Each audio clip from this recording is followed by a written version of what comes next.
Hey guys, Alex here. I'm doing a review. I'm doing a little bit of a different thing. I want to do basically a countdown of the WrestleManias I own leading up to WrestleMania weekend this weekend. So first up is WrestleMania 20, and this is very famous as the WrestleMania that Chris Benoit won the world title and was Madison Square Garden, the big anniversary show. So let's just get into it. First match was the United States title match between Big Show, the champion, and John Cena. I gotta say right now, crowd loved John Cena. This is back when John Cena was big over as the rapping guy he was, and that really helped the match, I think. But all the match was working John Cena over. Big Show just beating the hell out of Cena, and it was kind of boring. And they had a nice little beginning where Cena got in some offense real quick, and they kind of did the whole Daniel Bryan and Takeshi Morishima thing where John Cena would get in pop shots and try to evade Big Show, and that worked for a little while, but they didn't keep that going, which they should have. So big mistake for that. But the crowd popped really big for the ending when John Cena won, so that was good, but not a really great opener. 1.5.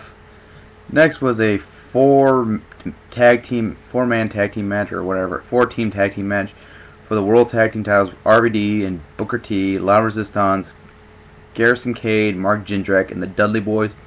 Really, really short for how many guys were in there. Barely 10 minutes, I think. And kind of pointless. Really felt like a Raw match, but there's enough entertaining stuff in here to give it a 2-star match.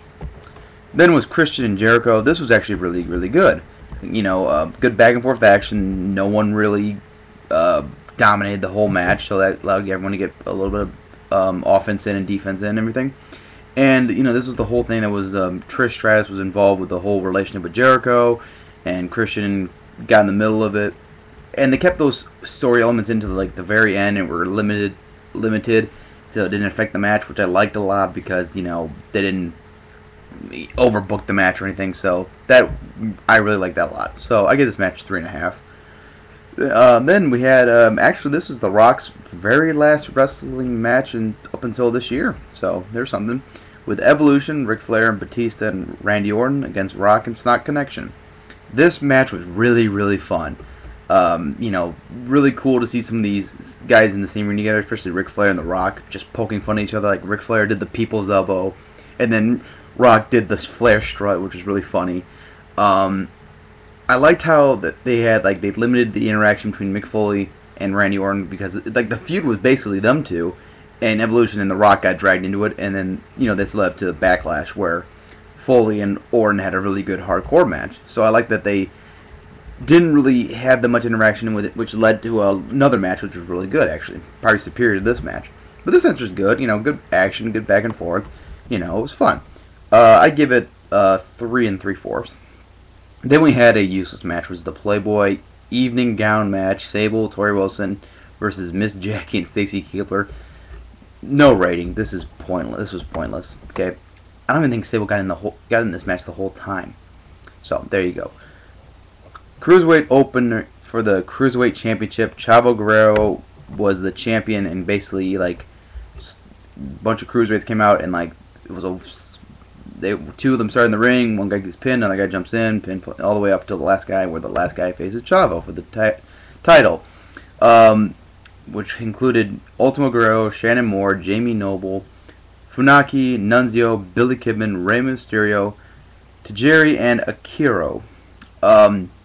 There's some good spots here, good spots, fun, especially with when Rey was in there. Jamie Noble was pretty good. Shannon Moore, Ultimo Guerrero, Billy Kidman, Tajiri. Some of them were good, but just way too goddamn short.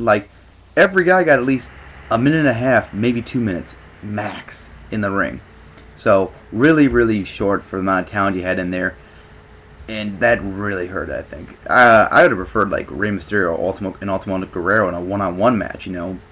Big match that could have been.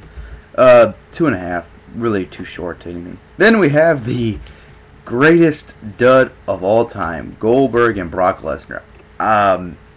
This just was. I thought to myself, okay, maybe it's not that bad. Maybe it's not, maybe it's not as bad as everyone says. No, it is. 5 minutes of them standing around, crowd booing both of them because everyone knows that they're leaving. Just wow, they really sucked. And the best part about this whole thing was the video package leading up to the match basically had nothing to do with Goldberg, and most of it was about Stone Cold and Brock Lesnar, which basically makes you think that those two were supposed to have a match originally. So that was kind of weird. But crowd was the best part of this whole match. Like, they just, were booing both of these guys. They were chanting, "You sold out." They were chanting for Stone Cold and everything. They were chanting the goodbye. So that was fun. But just, man, this was a piece of shit match. Then we had another tag team match for the WWE tag team titles. Rikishi and Scotty Hotty versus the world's greatest tag team versus the Basham Brothers versus the APA. This one was even shorter. And basically, almost no one got in until the ending, where they just came running in and, did moves to each other until the ending. This was really bad. But, I will say, though, the ending was a little bit better just because, you had everyone involved in it. But still, same as the first one. Basically there to get people some time to get a WrestleMania paycheck.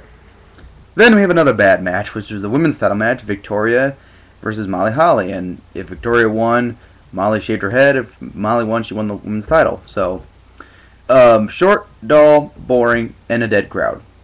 And I'll give it a star, being generous. But yeah, not good. But then things finally picked up. We have Kurt Angle and Eddie Guerrero. Really, this was probably one of the best pure wrestling matches I've seen Guerrero in forever, probably. Like, this really showed his technical standpoint as a wrestler, and not just him doing high-flying moves, which I think a lot of people assume that Guerrero was just a high-flying guy, which he wasn't. He was a very good technical wrestler. Great pacing, really good story in it. And, the ending was, some people didn't like the ending, because basically what happened was Kurt Angle went for the ankle lock, had it on, and Guerrero, flung him out of the ring.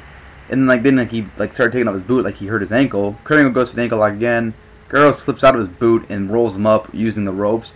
And I felt that, it worked with Guerrero's character, because, he lies, he cheats, he steals. And so, it fit with the character. And it was fun. The whole match was really great. And like I said, great technical wrestling match. Probably one of the best technical wrestling matches since, Chris Benoit and Kurt Angle. Really great, though. 4 stars. Then we had the Undertaker return match, where he returned as the Dead Man after being the American Badass for so long, and it was against Kane. This was basically just a glorified squash match to reintroduce Undertaker. Really, the entrance was the best part, where he came out with the old-fashioned music, and he had the Druids, and he had Paul Bear there, so that was kind of cool. Like I said, the match wasn't bad. It just, Kane got little to no offense in, and, but I give it 2 1/4 just for, how cool it was to see the Undertaker back again. Then we finally have a great match. This was the main event. World Heavyweight title, Triple H, Shawn Michaels, and Chris Benoit. Probably the greatest triple threat match of all time. I really do mean that. This was a great match. Just back and forth action, really great. It followed the traditional triple threat rule, where basically 2 guys wrestle, and then 1 guy gets taken out, then the next guy comes in, and so on and so forth. But it really worked in this way. They had some good spots, some really awesome spots, really great action. Both Triple H and Shawn Michaels got bloodied as hell. And just, great moment where Chris Benoit won the match. Even though some people might say it's tainted by today's standards because of what happened with Chris Benoit, I tend to believe that Chris Benoit is still one of the greatest professional wrestlers of all time, bar none, in the ring. But, it was a great WrestleMania moment where he won the title, and then, Eddie Guerrero came out, and, the 2 friends embraced, both of them as world champions. That was really cool. Just, really, it was one of the best matches I've ever seen, and it still holds up today. It's a 5-star match, in my opinion. And nothing can take that away from that match. Nothing. Even the unfortunate turn of events that happened with Chris Benoit's life. But, all in all, this is not the best WrestleMania of all time. It could have been so much better. I would still probably give it a 7.75, maybe an 8, if I'm generous, but just because he had 2 great main events, 2 very good opening matches, or matches in the middle, Chris Jericho and Christian and the Evolution and Rock and Stock Connection match, and all in all, there's, but like I said, there's just so much filler and so much crap. If some of these other matches delivered, it might have been better, but oh well. Alright, tune in tomorrow. I'll have another video up for WrestleMania. Take care. Bye.